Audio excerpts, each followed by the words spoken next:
Hey everyone, I'm back with a birthday card to share with you today. I'm going to be creating this card using a few techniques with heat embossing. To start, I'm putting down some powder with my powder tool, and then I'm stamping out a few of these balloon shapes. I'm using two balloons per each color. So I stamped a couple in blue, and then I'm going to do a couple in red.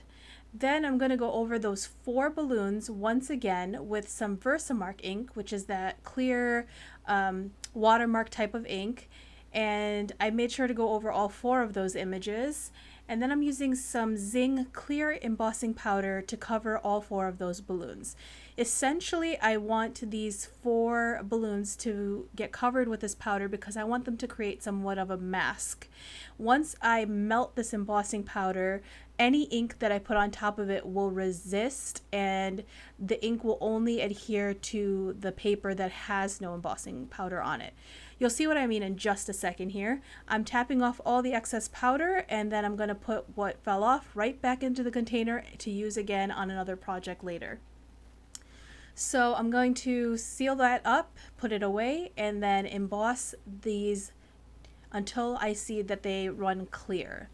Now I'm continuing stamping, and you'll see here that green ink is overlapping the balloon that I already did. And to get the ink off of the embossed parts, I just have to use a little bit of a wipe, and I can wipe them off. So you can see it created a little bit of a mask. Now, because some of the balloons are embossed and some of them are not, I'm using this iron off technique, which reheats the embossing powder and melts it again, but now that embossing powder will stick to the back of my paper and remove it off of my project. So here I'll lift it off, and you'll see there's my embossing powder, and my project is now flat and has no shine or sheen to any of those additional balloons. So I'm just finishing off my balloons and adding some strings and some ties on them, as well as a sentiment, and then I went ahead and cut them out using some precision scissors. For my card base, I wanted to create a little bit extra to the back, so I'm using this dotted pattern, and I'm going to heat emboss those with some clear, sparkly embossing powder.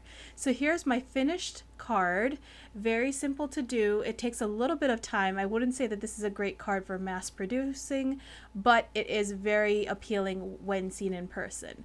So here's another way of using embossing powder. Not only does it work as a creation of an image, but it also can be used to create a mask. Thanks so much for watching, and I will catch you guys next time. Bye!